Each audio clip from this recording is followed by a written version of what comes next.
Intertalk Radio. You're in to all things music.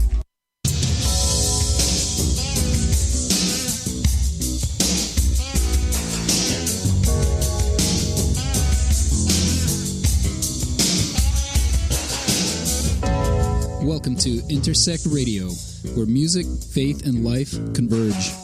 With your host, Aaron the A-Train Smith.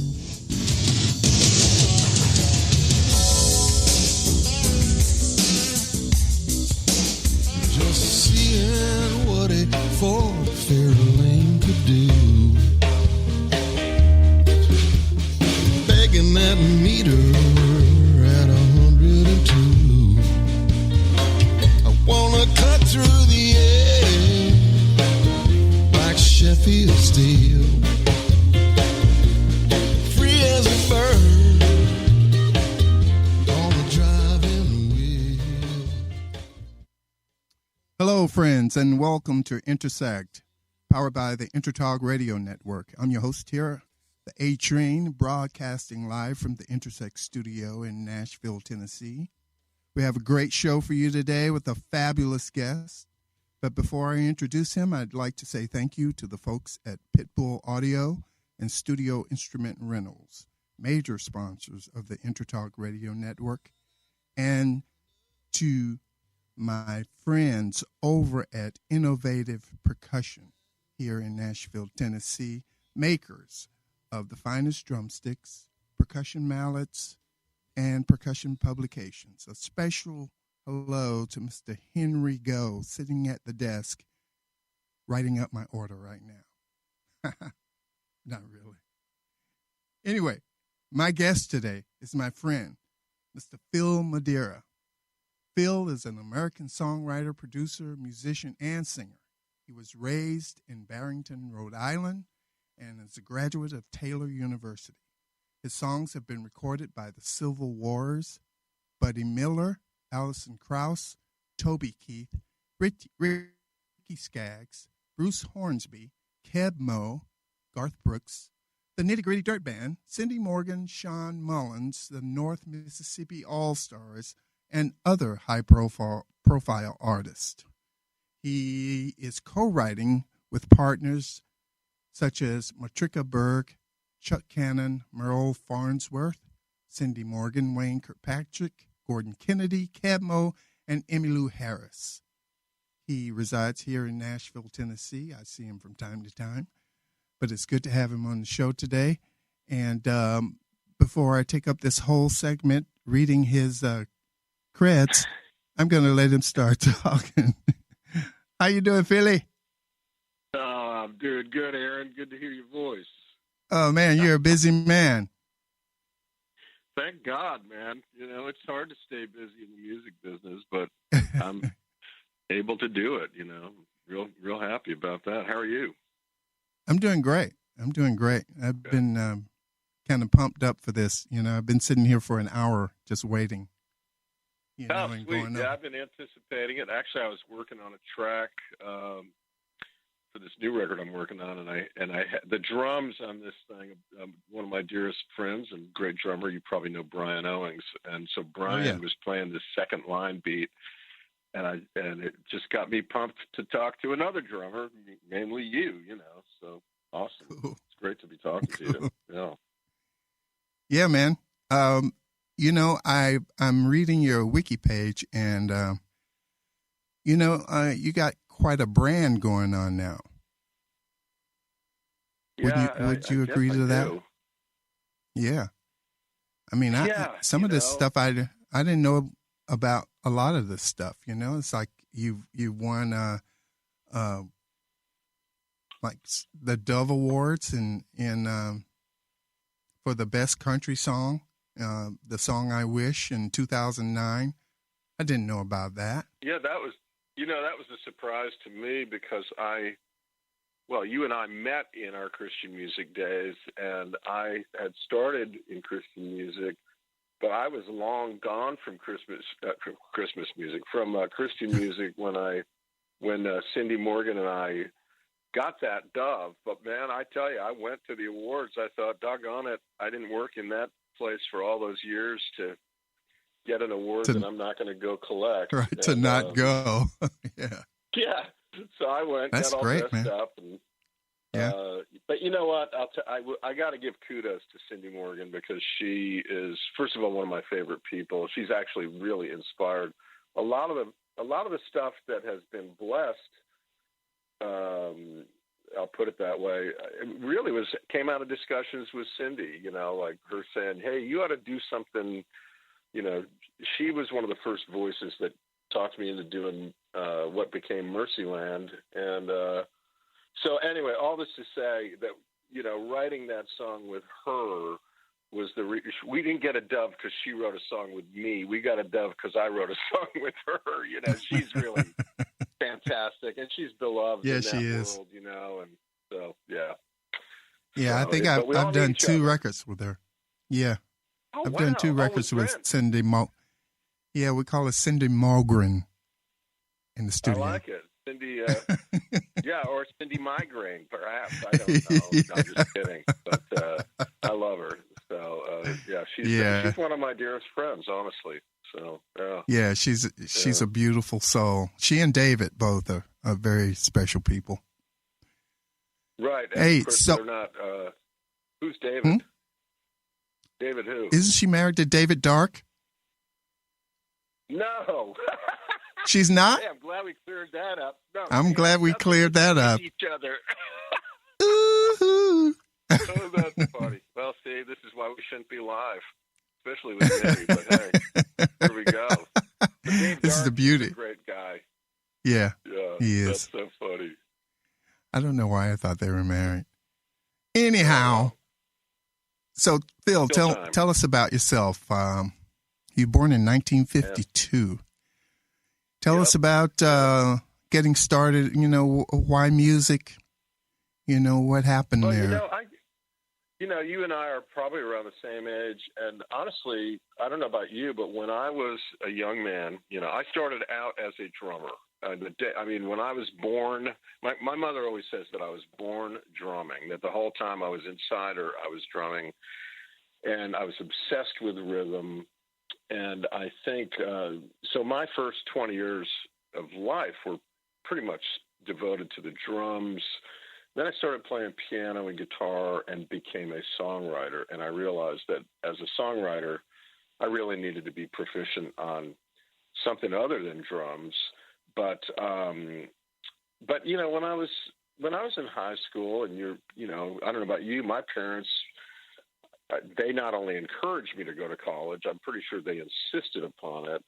And so the idea of going away it didn't even occur to me to go to Berklee School of Music right up the road from me, where I had actually played with our high school jazz band. Because what would you do? You know, what would you do with a music education degree? Nothing. And and plus I grew up in a religious home, and it wasn't really ever said, but it was pretty unspoken that we'd go to a Christian college. So I went to one out in Indiana called Taylor University. And at Taylor, I, started playing in different groups and stuff, and really just loved music. But I was an art major because, of course, that was kind of foolish too. What are you going to do with an art degree? But I realize I'm not really saying anything positive about education, but I don't mean to be sending that message out. But anyway, the funny thing is that in 1973, one of my dearest friends, a guy named Scott Persley, who is a therapist / minister out in New Jersey, Scott said, "You got to meet this friend of mine. You got to go to this concert with me." And the concert was a Christian group called Love Song, who I had heard before, who all had actually been quite kind to me, quite mentoring in a way in terms of just running into someone once a year. They were always just encouraging, these guys. And but I was in a real kind of, blue place, and I really didn't feel like going in here and then play. But this buddy of mine was like, "You got to go here." And they got this amazing guitar player. He's the greatest. And I really didn't want to go, but honestly, I would still be hearing about it if I hadn't gone. So I went, And the guy was Phil Keaggy, who, of course, Ooh. A lot of, well, certainly any Christian music fans that might be tuning in would know who Phil is. And then certainly a lot of guitar players would know him as well. So Phil and I that night hit it off and had a conversation. At the end of the conversation, he said, I think we're going to be in a band together someday. I mean, really weird to hear this, Anyway, I wound up finishing college and moving to upstate New York and becoming part of the commune that he was a part of and joining his band. And that was the beginning of my professional life in music. And, okay, stop right there. You got to tell us about the commune. Oh, geez. Okay. Yeah, it's really funny. I think, I was 20. I think I was 20. What year was it? 20? I was probably 24 when I went up there. And the place was called Love Inn. And, of course, the inn had two N's, like, a hotel, Holiday Inn, Love Inn. I mean, any way you looked at it, it didn't sound good, I mean, unless you were, some nut. But apparently I was a nut, and I went. And the idea of this place, and I know you were in a similar community in your younger days.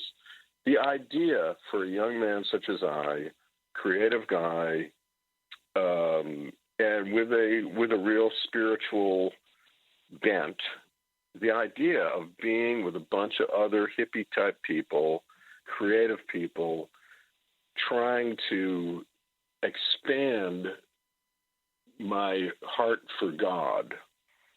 Mm-hmm. Well, I mean, who could argue with that, And but now when I got there, I realized really quickly that they really wanted to. I don't know if they were aware of it, but really it was really apparent to me at some point that they really wanted to control every aspect of one's life. And so I was there for 2 years, toured with Phil for 2 years. And at some point, very, very early on in those 2 years, I got engaged. And of course, my now ex-wife, but still dear friend, Eleanor. So I got there, and Eleanor, of course, wasn't part of the thing. She was in college, but at some point, we announced our engagement, and no one was happy. That was a real red flag to me. Yeah, that should have been an eye opener there. No one was celebrating. And the reason they weren't celebrating is because I, failed to ask them if I, a grown adult man, could have their permission to do this. And so they were very, they were very cold about this and also kind of weirdly gentle. But at some point it became clear that was a choice they would be making for me. And, so, it really, it didn't last. I had to choose, basically I had to choose Eleanor, a life with Eleanor, and the awesome kids that Eleanor and I had. I'm glad I made this choice. I had to choose that over a career of, playing with Phil Keaggy and being devoted to this church. Had to choose those two things, one of those two things. Chose wisely. And of course, all these years later, wound up, working on some of Phil's records and just, being honored that occasionally Phil would hire me to go out and play B3 with him. And, those were interesting days. I don't regret them at all. My friend Ben Pearson, I mean, Ben was part of that too. And, oh, really? It's just, Benny, I didn't know that. Actually, Benny, I met Ben at, we had a work day where everybody showed up at the facility and, did what they should have been paying carpenters to do. And I met Ben, and he just seemed so sweet. And I'm like, well, man, what do you like? And he said, well, I really love guitars. I'm a gear freak. And I said, man, we need a roadie. Would you want to be a roadie? And, now the church paid our salary. We made a lot of money for the church. We never saw any of it. I made $100 a week. Yeah. Ben was our roadie, working harder than any of us, and he was lugging gear for $50 a week. Wow. And of course, we were fairly legalistic. Years later, he told me, you guys never knew, but I was just smoking cigarettes all the time. It was like anytime he could just get away from this, he'd have a cig, which was, of course, like hugely sinful. But yeah. Tell me, what sort of music? What sort of music were you guys playing? I mean, what was the style? Well, to me, it was kind of. I mean, ironically, none of us were really into the Dead, but when I hear live tapes of us and stuff, it kind of reminds me of the Grateful Dead. Okay. Just jammy. It got pretty jammy. The tunes were not very. I mean, we were. It's remarkable when I think of some of the young men behind amazing tunes, like A Day in the Life. Like those guys were in their 20s. You think of the Beatles. You think of so many great artists who are writing magnificent stuff in their 20s. Or you think of someone like Mozart who's writing them before he's even 20. Right. I look back, I don't think we had great material. We had a couple of great songs, but by and large, not. We were produced by one of the elders in the band, and that was, one of the elders in the cult. And so, who distributed your music? Word Records. Word Records? Yeah. Cool. Yep. So anyway, but enough of that, man. Let's move on to. Okay, let's move on. I don't know, more substantial. Yeah. And then, and after that, you moved here. Yeah. Well, yeah. Actually, yeah, that's right. Yeah. After that came today. No. Yeah. I moved back to Rhode Island. I'd grown up in Rhode Island. So. Well, I tell you what. Hold that thought, because we got a commercial break coming up here, and I want to make this correction before the commercial that David Dark is married to Sarah Mason. Yes. Another great artist. Another great artist. Excuse my blunder. Yeah. What? I said you should interview her one of these days. Yes, I should. She'd be great. Yeah. All right. Well, folks, we're gonna take a pause for the cause here. Hang in there. We'll be right back with Mr. Phil Madeira.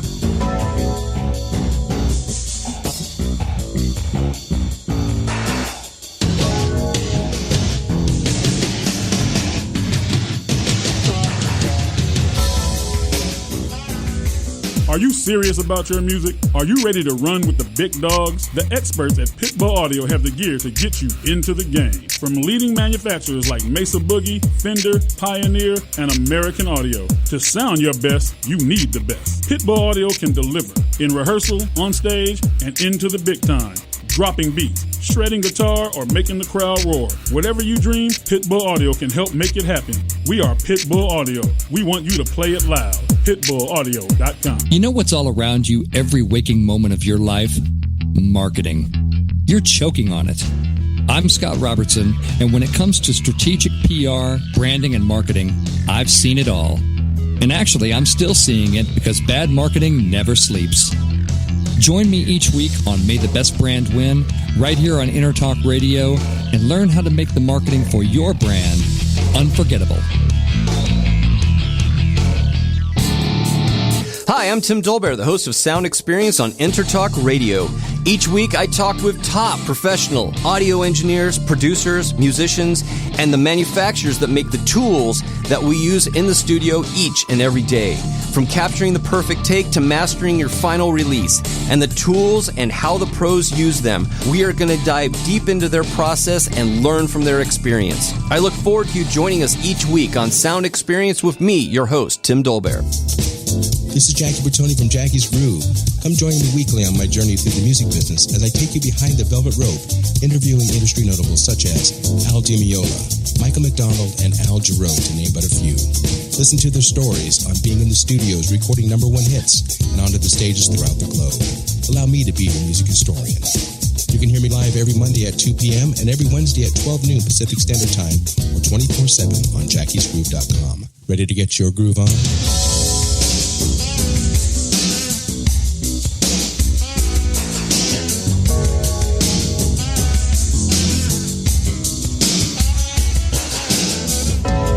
Welcome to Intersect Radio, where music, faith, and life converge. With your host, Aaron the A-Train Smith.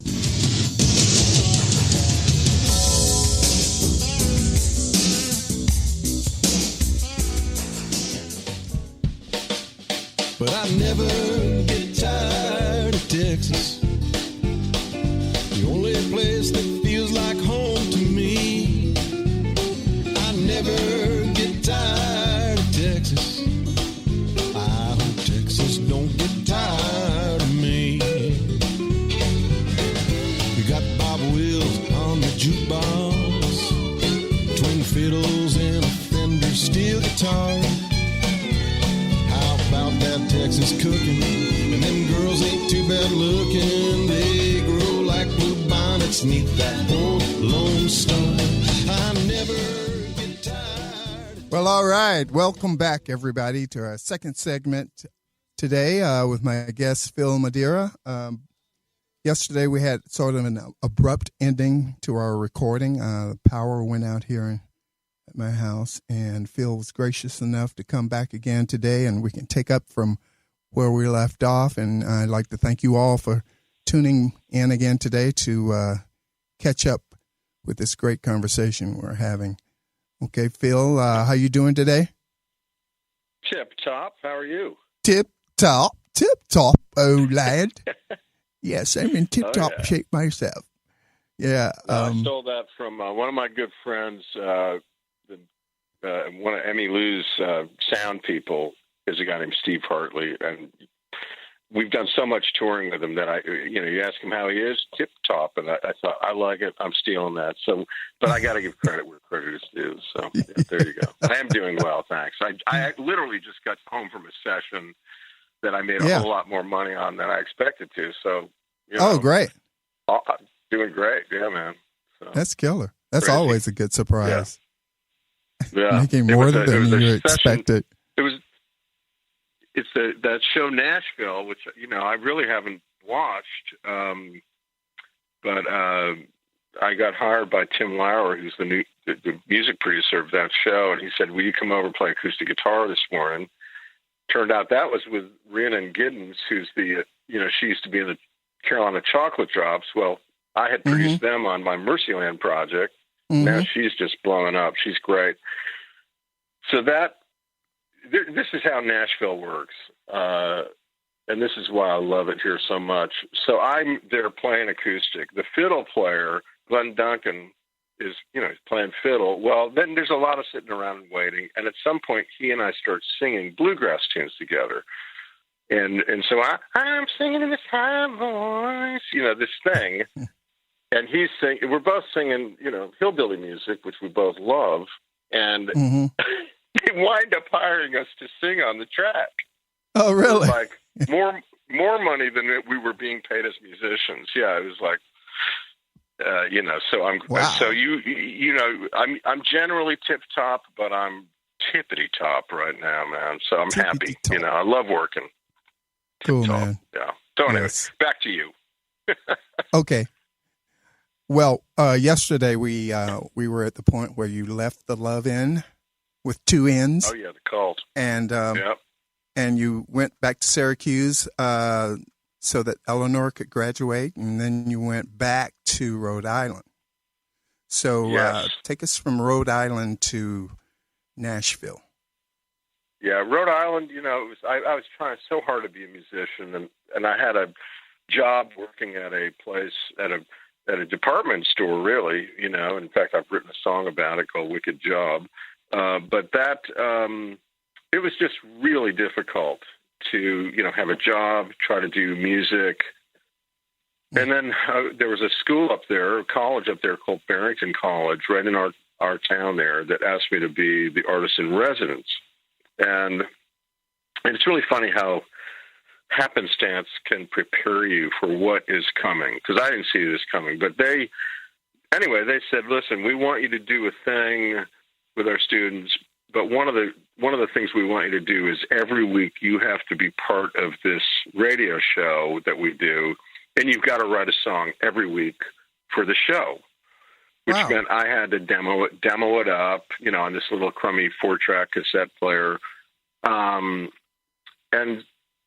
anyway, cut to a year later, finally Eleanor and I had a discussion. I just said, I'm going to creatively die if we stay here. And God bless her. I will always be thankful to her. But she said, okay. She really did not want to leave Rhode Island. And, but she did, upon hearing me say, I'm going to creatively die. And wound up, moving to Nashville. She worked for Sparrow Records for 7 years, which I've always thought was almost like biblical. She's toiling away as I'm trying to build my brand. Excuse me. And then, and sure enough, things started happening. But funny enough, a number of those songs that I'd written when I was an artist in residence at Barrington College, a number of those songs, one of them was called, gosh, I don't know, I can't even remember the titles.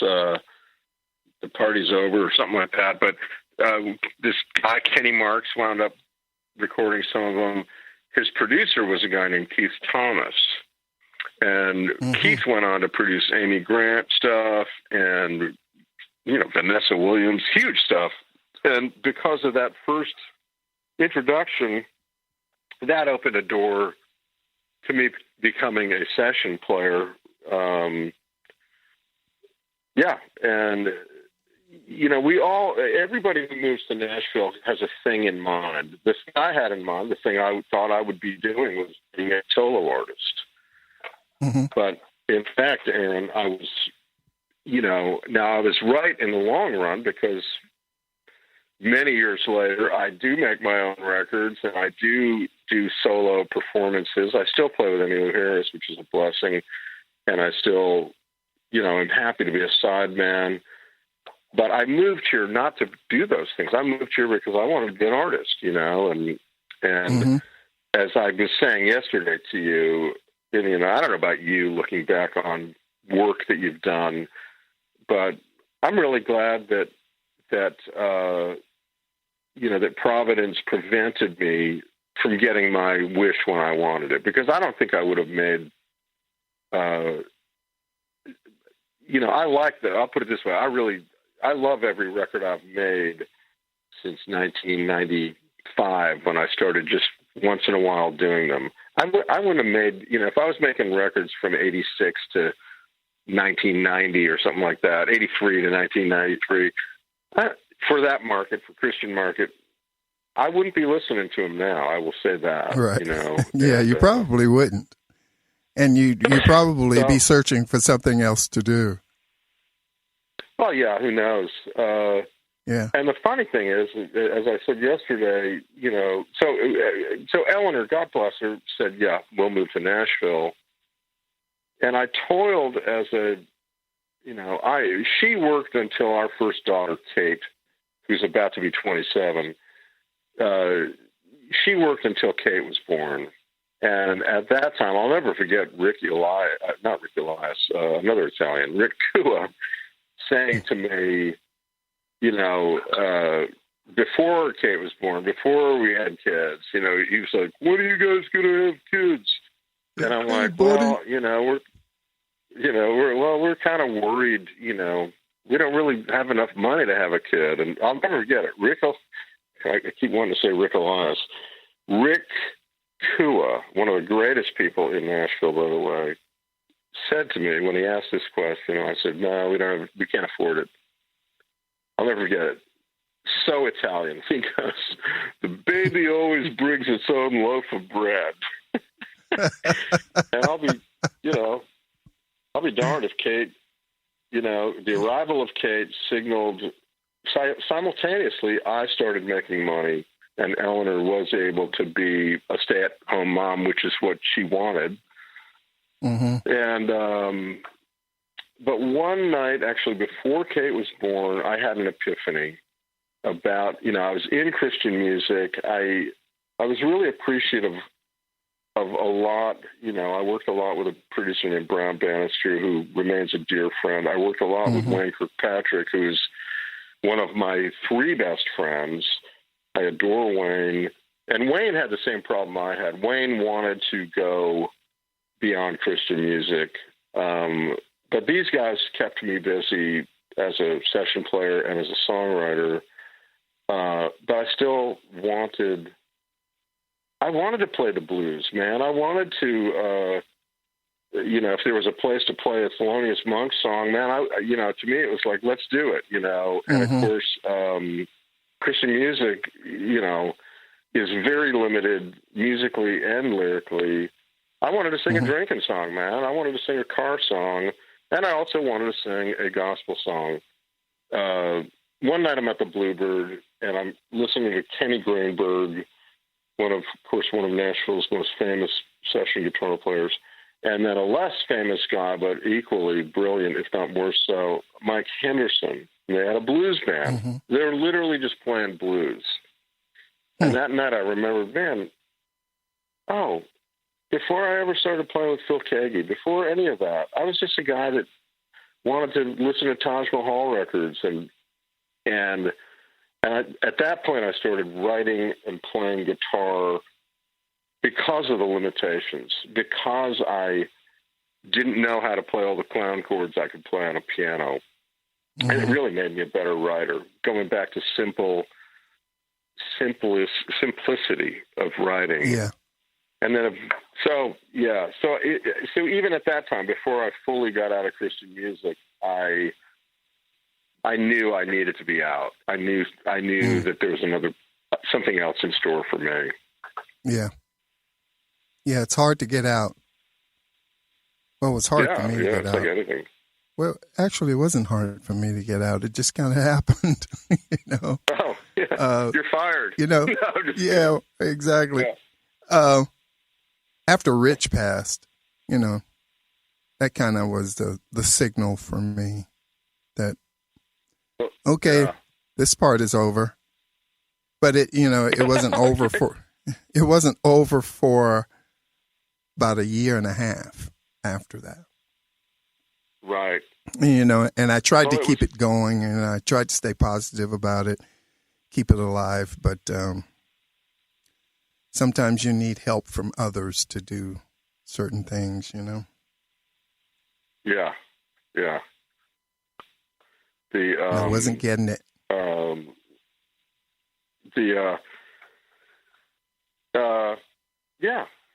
So, but we played with Rich together. That's the first time we really played together. Yeah, I mean, Well, it's interesting. We had met.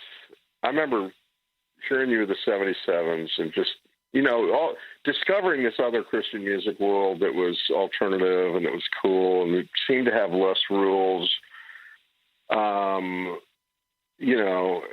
So I, for a season, thought, well, maybe that's the place for me. And that's when I met you at Cornerstone. And I just thought, wow, this guy's incredible. And you were like the only African-American in alternative Christian music. I mean, that was interesting to me too. You were like, you had an interesting history of music, and you identified with jazz, which I do too, even though you would have a much more, you're more educated in that department than I.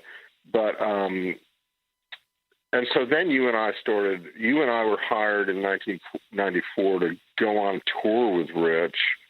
And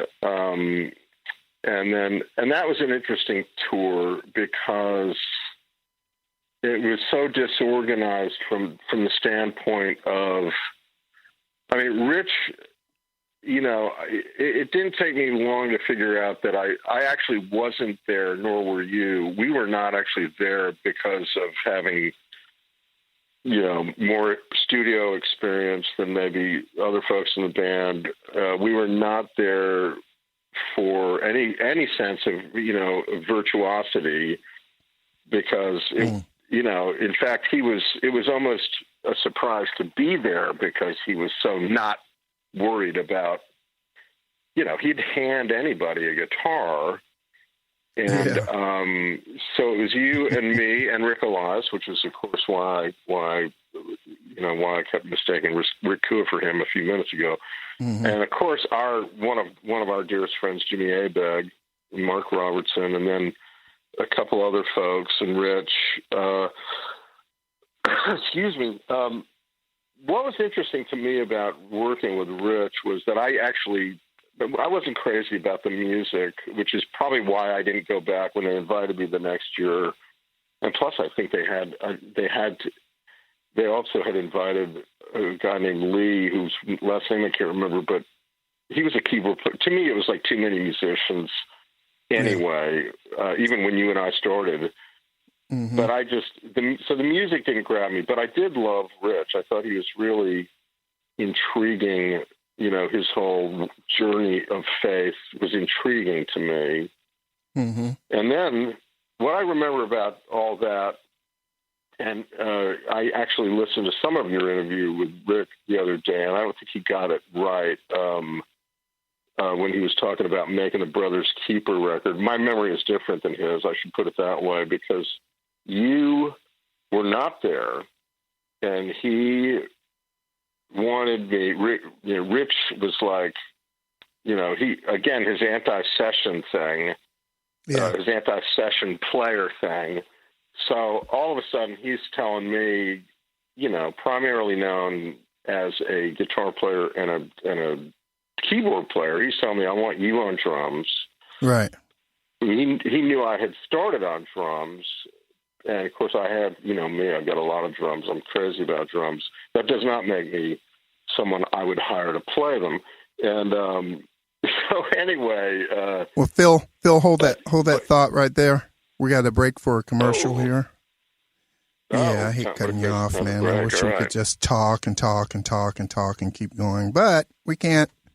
Okay. So, folks, come back. We're going to take a commercial pause here. Great story, great life of my friend, Mr. Phil Madeira. We'll come back to and talk a little bit about his drum collection. He's got a fabulous drum collection. I'm sending the guys over to get some drums. But anyway, okay, man. Anyway, thank you all. Come back. We'll be back right after these messages.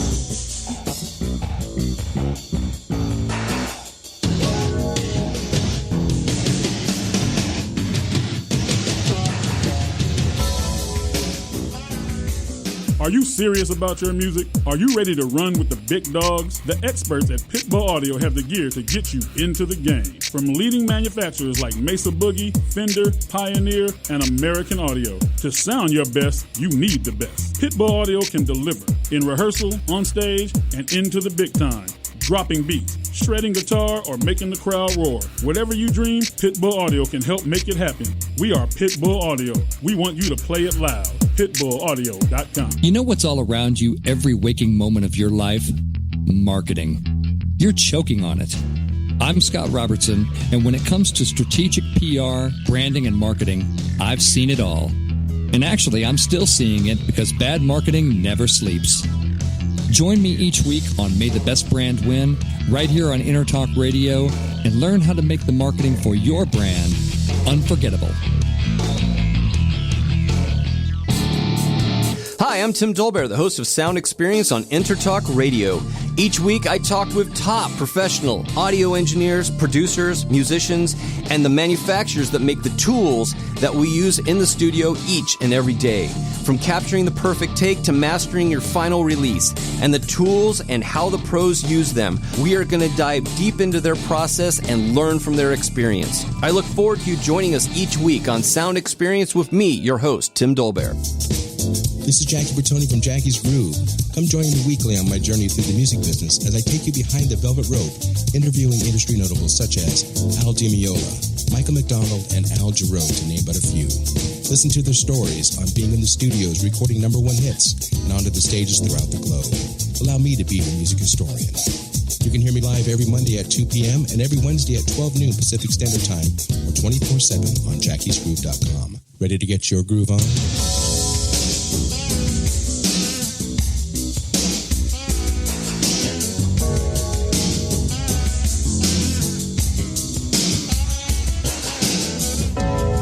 welcome to Intersect Radio, where music, faith, and life converge.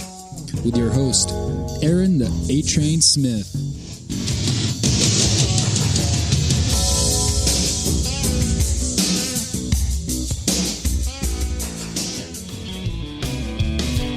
My baby is a hero by anyone's standard. She gets the job done like Jesus swung that hammer. Framing houses in Judea that have stood the test of time.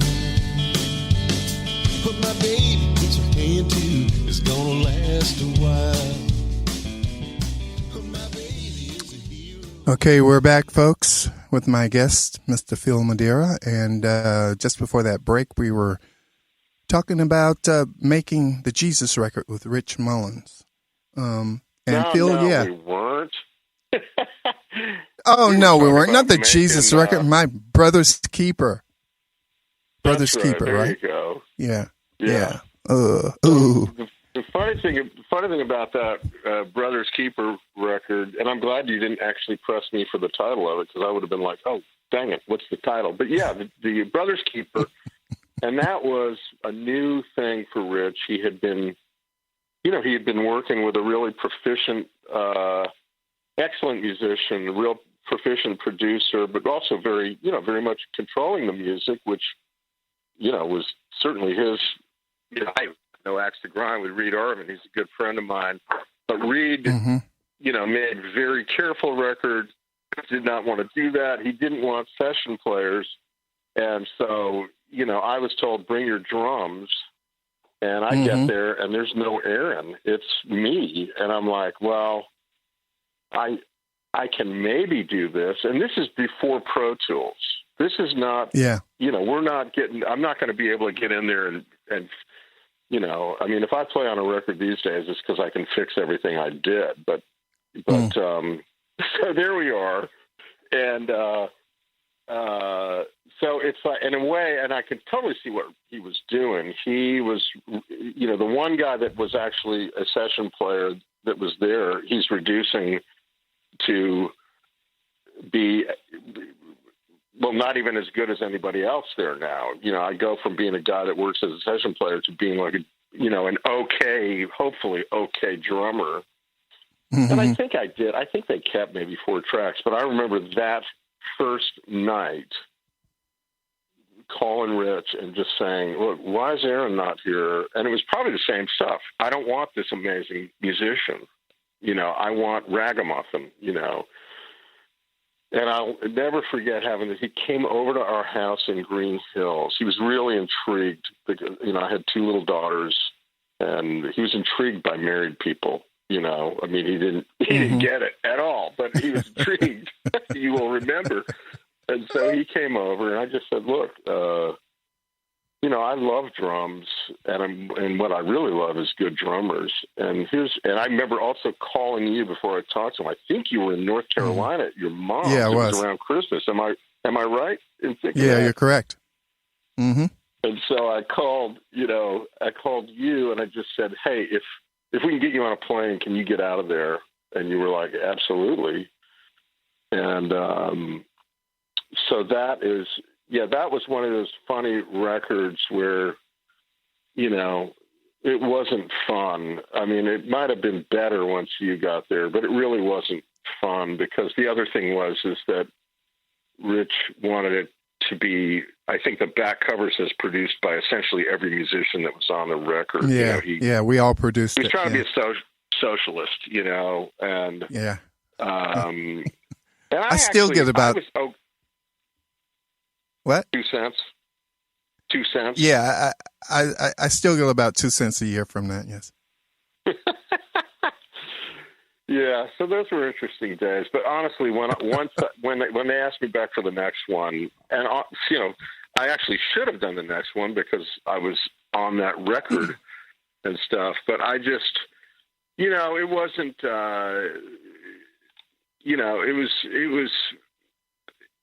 it wasn't comfortable for me. I mean, I felt great with Rich and obviously you and Jimmy and Mark and stuff, but it was, it was just too many cooks, too many people wanting to whatever. So I was happy not to be there. And then, of course, Rich died a few years later, and that was devastating.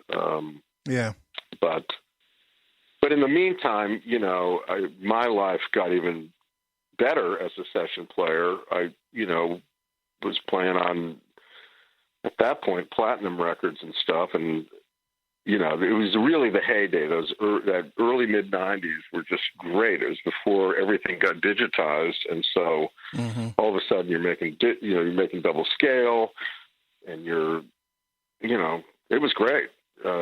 Beautiful. Going to the union, picking up your checks. Yeah, baby. Yeah, that was good. And, I signed my first union card of the year today. I mean, it's rare that I'm doing union dates, but happened to sign one today on that Nashville TV show. And, I'm grateful for all the opportunities. So I'm trying to think what happened after Rich. I think that's around the time that Buddy Miller started hiring me.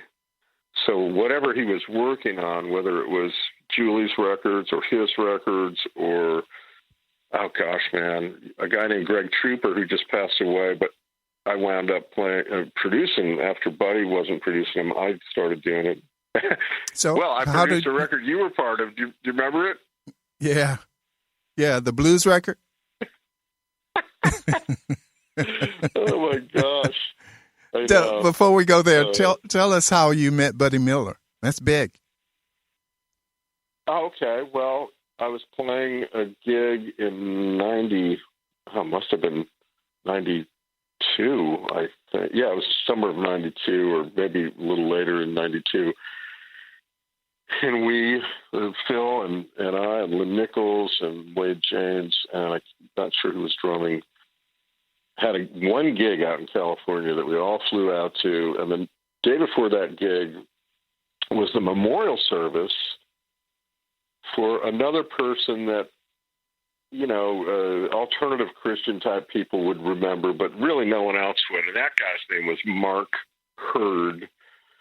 And, he was one of these guys that just was in between the cracks, didn't really have a place to land. And he had passed away of a heart attack. And so his memorial service was, in fact, the day before our gig. I think it was in Pasadena, I assume, or Glendale, up there where he lived someplace. So Lynn and Phil and I went to the memorial service. And I'll never forget it because Buddy and Julie were singing. And, there was kind of a cavalcade of sort of stars there, but Buddy and Julie, who weren't really stars at that point, I mean, T-Bone Burnett sang, that was okay. But with all due respect, I love T-Bone. But Buddy and Julie, I was like, wow, who are these people? And then the next day we're in the dressing room. We had done our sound check at this place in Big Bear, California, some Christian festival. And we had brought a 6-pack of beer, which is like, as I think I said yesterday, it's like bringing heroin to a Christian festival. Anyway, we had brought, we had snuck some beer in, just to be bad boys, I guess. Yeah. When you're out Cigarettes. playing with Emmylou, you don't care if there's beer there, but when you're at a Christian festival, you want to have your beer, So anyway, Buddy Miller comes in. Here's this guy. I didn't even know his name. He comes in, and I just recognized him from the day before, and he sees the beer there, and he's like, oh, can I have one of these? And so he sat with us and started talking, and that was the beginning of a friendship that lasted many years with Buddy Miller. Now, ironically, he and I live 2 blocks apart, and I probably see him once or twice a year now. Although, full circle, I just produced an 18-song retrospective of Mark Hurd's music, but all Americana artists. So Rodney Crowell and the Birds of Chicago, Over the Rhine, and Buddy Miller actually is on that. So What's it's it called? kind of fun to have. It is called Treasure of the Broken Land, and I believe it will come out in May or June. It's executive produced by a guy named Jeff Glantham, who's a dear friend. And because of my Mercyland records, which are all multi-artist and all Americana, with the exception of John Schofield, which is like, hey, bring it on. Yeah. Sco, man. Anyways, I know, isn't that crazy? And that's my life. That's my life right there. All I got to do is... Anyway, so Jeff hired me to do this Mark Hurd thing. And it was fun because I really was able to see these songs. I never enjoyed those recordings very much. But to strip the songs back and have other people doing them and, just gained a whole new appreciation for what was going on that way too. So, yeah. That's great, man. That was very fortuitous of you to meet Buddy. Oh yeah. Well, Buddy, I remember Buddy and Julie. Oh yeah, yeah. I have to say that while I think a lot of us do, we kind of have our people that we work with for a while, and we knew, a lot of us move on, a lot of us don't. I mean, I've been hiring Chris Donahue for the last 25 years to play bass, but a good reason. But yeah, so I would say for the better part of, I would think 12 or 15 years. I saw Buddy a lot. I toured with him and his band, which was unbelievably great. So those were beautiful days to me. And what those days did was, because I was connected to this great artist, people took note of my work. And again, it wasn't because of my work. It was because of this great artist. And so I will forever be grateful for those days of working with him, because there are plenty of great musicians in Nashville. There are at least a dozen guys that can do what you do as good as you do it, if not better. Right. But I was that guy with Buddy, and I got to not only play some guitar as well as organ and accordion, but I got to sing, and that prepared me really for the gig, which I still have, and that's with Emmylou Harris, and which came via Buddy. Now, what's funny about that gig, and I don't know if I'm jumping too far ahead, because that was 2007 when she called.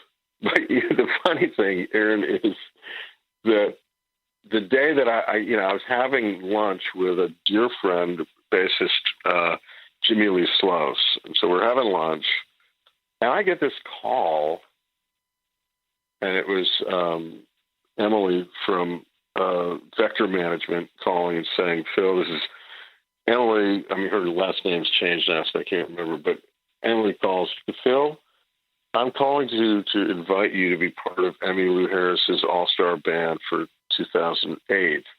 Well, I got tears in my eyes. So Jimmy, really? Sloas thinks someone's died. He sees me tear up. So he leaves the table so I can have it to myself. And then as soon as I got out of the restaurant, I called Buddy Miller, because I thought, well, surely Buddy, surely this came via Buddy. And so I called him. I said, "Hey, man, I just had to call you and say thanks." And he said, "For what?" And I said, I just got the call to be in Emmy's band." He goes, "Oh, no, I didn't know. That's great." So I'm like, "Oh, okay." And then and it turned out she, for years she called her band, one of her band names was the Hot Band. And so my joke with our band, which is Red Dirt Boys and still is Red Dirt Boys, my joke originally was, well, if anybody's ever been the Hot Band, it's our band because she stole us. But yeah, so, always grateful to Buddy, very kind-hearted generous. Who played guy. drums with that band? Well, that was Brian Owings, and Brian is still in the Redbird Boys, and Brian is, again, he's again in that list of, I have three people I call my best friend. It's him and Wayne Kirkpatrick, and actually our dear friend Jimmy Abad. But Brian is, do you know? I don't know him. No, I know of him. And it's fantastic. He's just dialed into all that second line. He's just an old school, fantastic drummer. And he's on the new record I'm working on, which is called Providence. And it's more jazz. It's me. Actually, I've jumped back to piano after a long time of making guitar records. So this is all, piano and sort of like Ramsey Lewis and Randy Newman, whatever. So, before talk about my drum. Well, ahead, before the segment ends, I want you to take a moment and tell people about all your projects, your records, your writing things, but just give us, for right now, because we're running out of time, give us your main contact so people can go to your link and see all your projects and things that you got going on. Okay, it's all right. It's philmadeira.net, and it's PhilMad as in dog EIRA.net. So like made IRA. I always tell people trying to figure out my name, Phil, and then I made an IRA deposit. I guess that's cool. I made an IRA bomb. I guess I could say to some people, but yeah. Well, I want all of our listeners to go there and check out Phil's stuff. Because of the technical difficulties we had yesterday, Phil has been so gracious to come back next week. And next Tuesday, we're going to be live, and we're going to cover all of his projects and get all that information all you aspiring musicians need to know, will want to know. Phil, thank you so much, and we'll talk again next Tuesday. All right. Love you, bro. Hi, this is Tim Dolbear, host of Sound Experience here on Intertalk Radio. And Source Connect by Source Element is the essential tool that we use to link between my studio in Austin, Texas, and the WS radio station in San Diego. Now, with Source Connect, not only can we communicate in real time and with HD audio, but it's synced up and is of a high enough quality that I can use it for real-time ADR work, remote recording, and overdubbing, and it even allows me to remotely control a DAW. Source Connect by Source Element. Affordable, high-quality audio and video connection over the internet for all of your production needs. You know what's all around you every waking moment of your life? Marketing. You're choking on it. I'm Scott Robertson, and when it comes to strategic PR, branding, and marketing, I've seen it all. And actually, I'm still seeing it because bad marketing never sleeps. Join me each week on May the Best Brand Win, right here on Intertalk Radio, and learn how to make the marketing for your brand unforgettable. Make this your vinyl night. I'm John J.R. Robinson, and every week, music creation comes alive through stories, experiences, and sounds when vinyl records filled our hearts and minds. My friends and I share our tips and techniques used in creation of iconic tracks for recording artists such as Michael Jackson, Eric Clapton, Quincy Jones, and Steve Winwood, to name a few. Vinyl has emerged hot, and the soul of vinyl defines art and passion which burns deepest at night. Tune in. Are you serious about your music? Are you ready to run with the big dogs? The experts at Pitbull Audio have the gear to get you into the game. From leading manufacturers like Mesa Boogie, Fender, Pioneer, and American Audio. To sound your best, you need the best. Pitbull Audio can deliver in rehearsal, on stage, and into the big time. Dropping beats, shredding guitar, or making the crowd roar. Whatever you dream, Pitbull Audio can help make it happen. We are Pitbull Audio. We want you to play it loud. Pitbull Audio.